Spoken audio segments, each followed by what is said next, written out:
Democracy needs us to do all we can to promote religious life. And one of the best ways to promote religious life is to keep the state out of it. The American Religious Town Hall is now in session.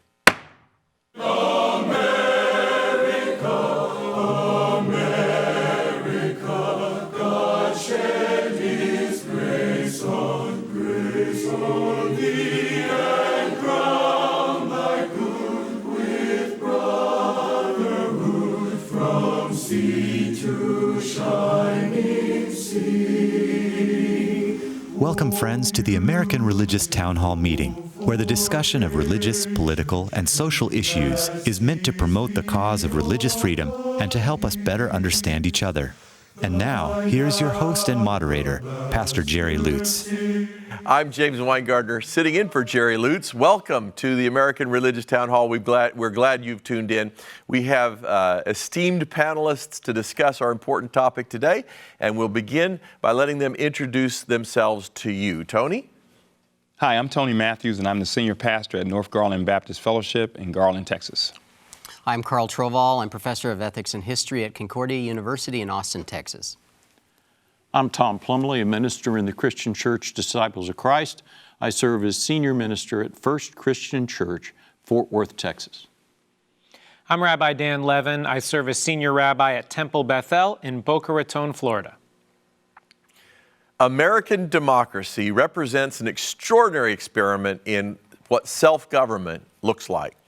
But in order for institutions of government and society to function, some scholars have argued that American democracy is dependent on people of good character, people who can be relied on to tell the truth and stand by their word, who promote compassion and decency, and who do the right thing simply because it is the right thing to do.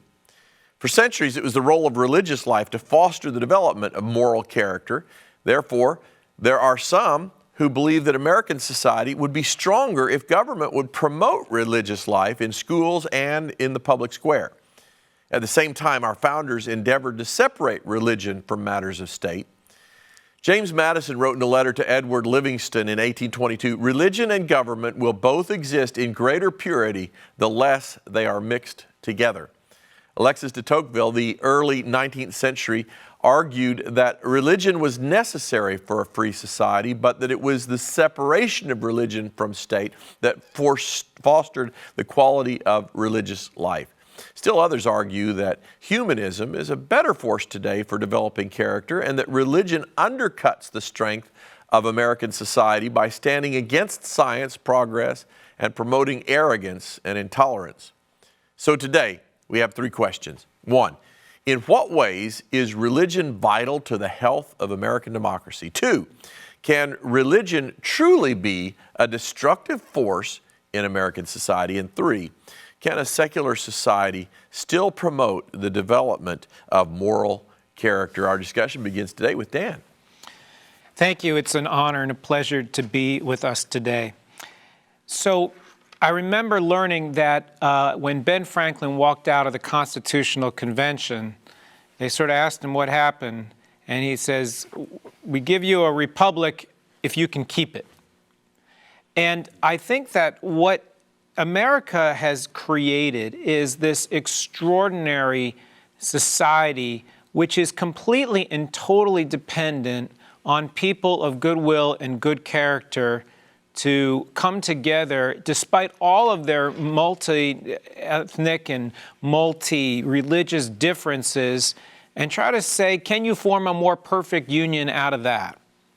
But in order to do that, you have to cultivate certain values and morals and ethics that bind that society together, that say, I will act with honesty, I will pursue the truth, I will act with decency, I will promote character, I will learn humility and forbearance, I will advance the ideas of love and compassion and justice and freedom and generosity and kindness and peace.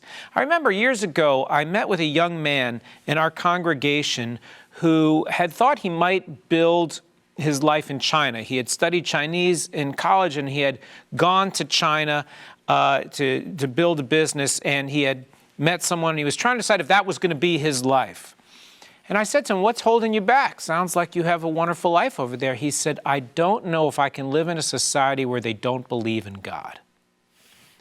And I said, well, what does that mean? He says, well, you know, the Chinese, the people that I met, and I don't want to paint Chinese, there are a billion Chinese, I don't want to paint them with a broad brush. This is just what this one young man said. He says, they will do everything they can to advance their families and their one child, but because there isn't a belief in God, they will do anything, and they're not sort of bounded by that sort of religious ethic. He said, you know, in America, when Katrina hit, and Americans from all over the country banded together and sent supplies to the bayou and to Mississippi to help these poor, desperate people. He said, that would never happen where I have been living. That idea that we are bounded by these moral goods that religion teaches, he said, I don't know if I can be a part of a society that doesn't do that. And so I think that when you start seeing the erosion of care about religious life, we run into a dangerous thing. I'll just say one last thing and then pass it on to you, Carl. You know, we in America will do everything we can to help our children grow their minds and to develop their intellect. And if they can't learn what they need to do in school, we'll get them tutors and things to help them out. And if our kids have a kinesthetic interest or sports or arts, we will get them lessons and we will coach them up to be as good as they can be. And then we say, what about their spirituality? What about their morality? Well, that will evolve. Well, you can't develop your intellect by accident, you can't develop your skills by accident, and you can't develop your moral core by accident. And I fear that if we continue to see an erosion of religious life, we will continue to see also an erosion of those moral goods that can lead, I think, to the erosion of what makes our society strong. Thank you, Dan. Yeah. Thank you very much. I completely agree, even though I took a counterpoint. I completely agree with what you said. I think you pinned it. Where I was going is that I think also one way that in the United States, that the United States can promote this flourishing of religion is to be sure that the separation of religion and state are very clear. But there's always going to be overlap, and I think the promotion is important. But at least in Christianity, one of the things that is constantly argued about in our history books and in history classes is whether Constantine taking over the Roman Empire and then making Christianity the official religion, whether that really destroyed Christianity. Because rather than it being a movement, pacifist movement within the empire, now all of a sudden promotions, wealth, power, the connection between power and Christianity were connected, in which the idea of power in Christianity is about service, not about wielding it in governmental ways. And my point is that, I mean, we tried to separate, really the American experiment is an attempt to separate that Constantinian power, that we don't have a state church, we don't have a state religion, and that it's really important for people to stay in their own lanes. And I think the government should encourage the flourishing of religion, but it should not be dictating to religion how that flourishing should take part. Thank you, Carl. Tom?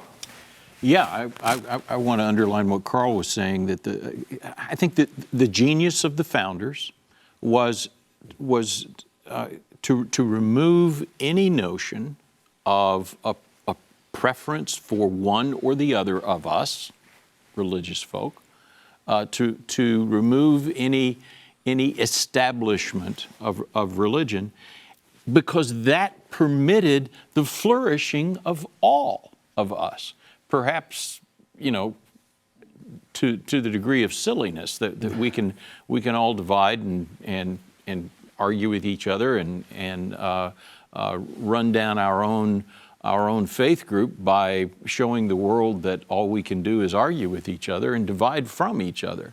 And that's problematic. And frankly, I think the case can be made if historians go back and trace what has led to the diminution of religious practice and religious engagement in this country, there has been right alongside that this parallel movement toward the establishment or the reestablishment of a preferred faith. In programs that we've talked about before, where we've gone so far in granting free exercise of religion to particular folk of a particular religious brand, that brand has seemed to become the established faith, and with the packing of the Supreme Court with people of a particular religious flavor. That is not good for religion, and it's certainly not good for democracy. Democracy is, the three questions that you ask us, Mr. Moderator, in your moderator statement are marvelous questions. In what ways is religion vital to democracy? Because it helps build character. But the second question, can religion be destructive of American society? It absolutely can. And it has, in some ways, in many times. Can a secular society still promote the development of good moral character? Yes, but for the underpinning of religious values that are far deeper than the secular ones, we will be less as religious engagement subsides, becomes less in this country. Thanks, Tom. Tony? I appreciate all the comments. When I saw the title, "Is Religion Necessary for Democracy?" and then looked at this first question, in what ways is religion vital to the health of American democracy, I asked myself, or I made the comment to myself, well, it all depends on what type of religion it is, you know. I mean, because, I think we all can identify places around the world where we see bitter fruit from bad religion. And bad religion it can be very dangerous. And as Reverend Plumlee, I was going to go down here as he did, in what ways is religion vital to the health of American democracy? And, good religion really promotes a healthy democracy, a healthy environment. People have religion, so you're dealing with human beings who are following a set of scriptures or principles that will be vital to a democracy. And I think, when you look at issues like fairness, family, loving your neighbor, compassion, all of these things are biblical and embedded in Scripture. And the more we see these things in society and in a democracy, the healthier a democracy can be. Now, I'm one who does not believe you can legislate morality, but at the same time, I think that you should not legislate immorality either. So, and I think when we see that, that's when religion can counter it if it's good religion. I appreciate all the comments, and I'll have more to say at the close. Dan? So on a couple of thoughts. One is, Tony, with respect, I think we legislate morality all the time. I think when you are told that you have to tell the truth, the whole truth, nothing but the truth, that's a moral statement. I think when you say you're not allowed to steal, or you're not allowed to bear false witness, you're not allowed to commit fraud, you're not allowed to, those are all moral judgments. When we talk about coming together to promote justice for an oppressed group, or any of those kinds of things, we legislate morality all the time. And that's why I think religious practice is so important. But there's a difference, I think, between a dogmatic insertion of state into religion and the promotion of religious practice, because I think practice makes perfect. For example, as Jews, we celebrate a Passover Seder, and that ritual has so many little things that inculcate values in ways that you're not even aware. So you read this book, the Haggadah, the story, And it says, you shall love the stranger, for you are strangers in the land of Egypt. So let's say you have a little kid who hears that at the Passover Seder. She's in 3rd grade. The next day she goes to school, teacher says, this is Sally, she's new to our class. And this little girl goes up to her and says, sit next to me, or sit with us at lunch. She doesn't know why she did it. But if you pushed her, she'd say, well, yeah, we keep talking about how you have to love the stranger. There's another ritual at the Passover Seder when you recount the plagues. You take your wine cup and you take your weak finger and you dip it in blood, frogs, lice, because the weak finger symbolizes your vulnerability and wine is a symbol of joy, and you diminish your joy because of the suffering the Egyptians had to endure, even though it was to our benefit that they suffered because it led to our liberation.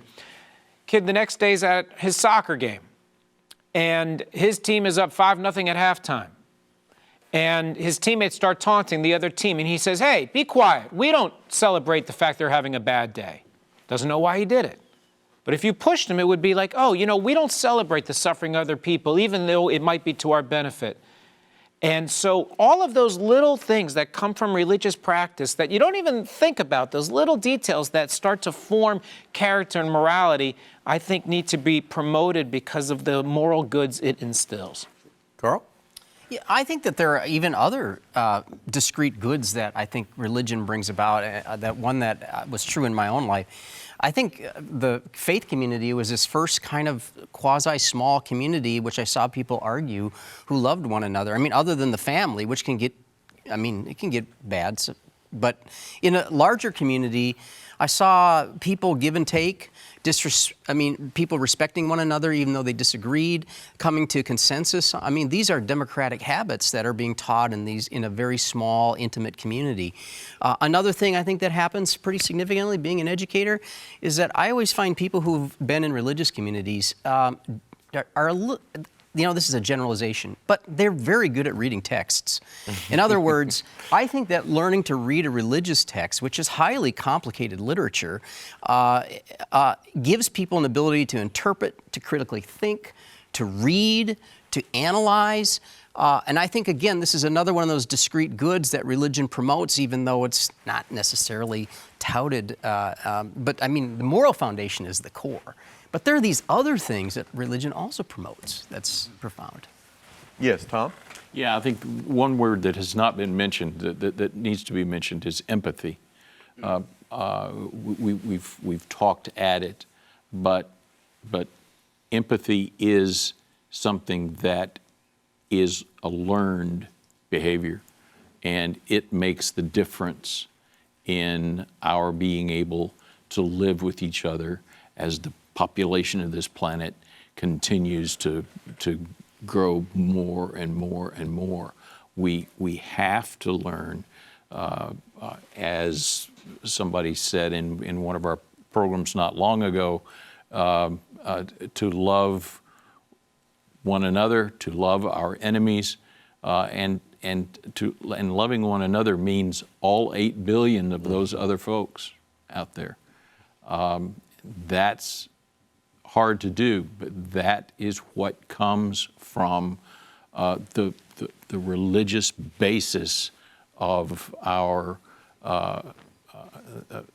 society, and so yes, religion is necessary for democracy to function, I think. Thank you. Tony and I come from very similar traditions, and we spend a lot of time preparing sermons for people. You talked about the Seder, and that's an experience that you jointly experience. It's sad for Tony and me, who prepare a lot of time on sermons, to recognize that nobody remembers anything that we said.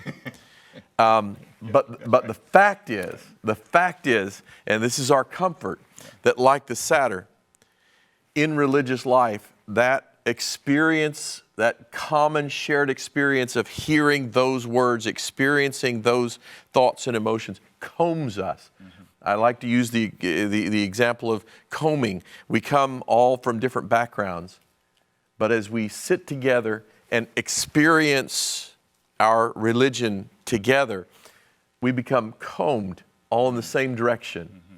And we hope it's a good direction, right, Carl? We want, you say good religion, combs in the good direction. And so we comb, and our society is clearly reliant on people who are going to be honest. Let's go to a break, and we'll be right back. We hope you are enjoying today's program. If you would like to learn more about the American Religious Town Hall, please visit our website at americanreligious.org. That's americanreligious.org. There you can read about the mission and history of the program, learn about the Town Hall estates, and view past programs by clicking the appropriate menu buttons. Each week, Pastor Lutz looks forward to receiving your letters. You may write to him at the address shown on your screen. Send your letters to Pastor Jerry Lutz, American Religious Town Hall Meeting, P.O. Box 180118, Dallas, Texas 75218. That's Pastor Jerry Lutz, American Religious Town Hall Meeting, P.O. Box 180118, Dallas, Texas 75218. Thank you for writing, and thank you for watching. And now, back to you and today's closing statements. Welcome back to a program about what is the core of the American Religious Town Hall and its reason for existence and its charter. Let's go ahead and sum up now, and beginning with Tony. Yes, as Brother Tom mentioned, I think religion is necessary for democracy, and we certainly, as I mentioned in the last segment, that fairness, compassion, family values, wisdom, all of these things are very important that you find in religion. And when these things are perpetuated, taught, modeled in society, it makes for a good, healthy democracy. Oh. Thank you. I think religion can be a destructive force in American democracy when religion gets crazy, when the crazies take over. And also when religion gets ensconced within the power systems of the country. But religion basically, fundamentally, teaches some understandings that are critical to democracy. Number one is our understanding of our own limitations. In the religious world, we call it our sinfulness, that we haven't got it all put together yet. Number two is the understanding of the imago Dei, the image of God in the other person. Regardless of who that other person is, they are made in the image of God. That results in a tolerance for the other, even when we believe the other is very wrong. And then finally, that other word that I mentioned just a moment ago, empathy. That grows out of that sort of mutual understanding of my own limitations and the image of God in the other that needs to be treated as I would treat God. Thank you, Tom. Dan? So I think that there's a big difference between the idea that we as a society might promote the advancement of religious practice and the mandate of the state that we practice. And I think that what is interesting about America is if you look at America compared to other world societies, we are a deeply religious country. And I think that the reason why we are so religious is because the state does not mandate that religion. And I think about, so as a Jew, right, where there were so many times and places in history where we were forbidden from practicing or we were conscribed in how we would practice. We come to America and we can see this incredible explosion of Jewish culture and life because the fetters that were sort of locking us into a certain way were removed. And so I think that in the same way that religious life sort of helps me develop my own appreciation for God and for those values that I think undergird what makes for a strong democracy.